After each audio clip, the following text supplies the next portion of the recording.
Ne crains pas, petit troupeau, car il a plu à votre Père de vous donner le royaume. Vendez ce que vous avez et faites l'aumône. Luc 12, verset 32. Jésus nous révèle comment Dieu nous aime. Il nous aime comme un Père inquiet de nous voir si préoccupés des futilités, de la richesse de l'or et des fanfreluches du luxe, plutôt qu'avides du royaume. Jésus encourage les siens dans la poursuite du royaume. Ne crains pas, petit troupeau, car ce fameux royaume ne ressemble guère à celui dont tu rêves. Eux, les disciples, les 12, ses plus chers amis, rêvaient d'un royaume installé, dont demain ils seraient les ministres. Et Jésus ne parle que de renoncement et de croix. Jésus insiste avec vigueur, ne crains pas, petit troupeau, car il a plu à votre Père de vous donner le royaume. Il a plu à votre Père. Dieu désire d'un grand désir nous prendre avec lui.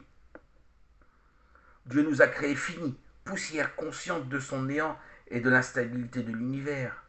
Les découvertes scientifiques actuelles ne font que renforcer cette impression. La Terre n'est que succession de moments éphémères. Nous saisissons encore mieux qu'autrefois l'équilibre instable de la matière et la fugacité de notre vie.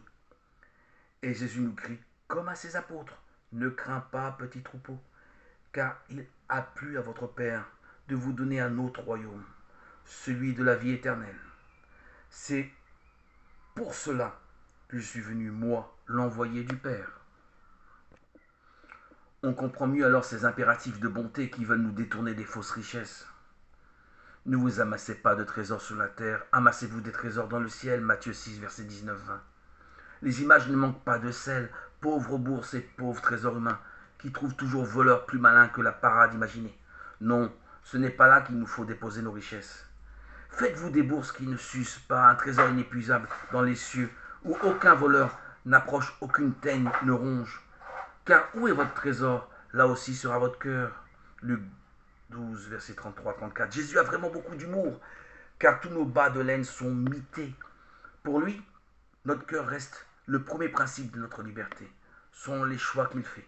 Et cette liberté chrétienne, face aux richesses, nous engage à nous en détacher pour faire avancer le royaume.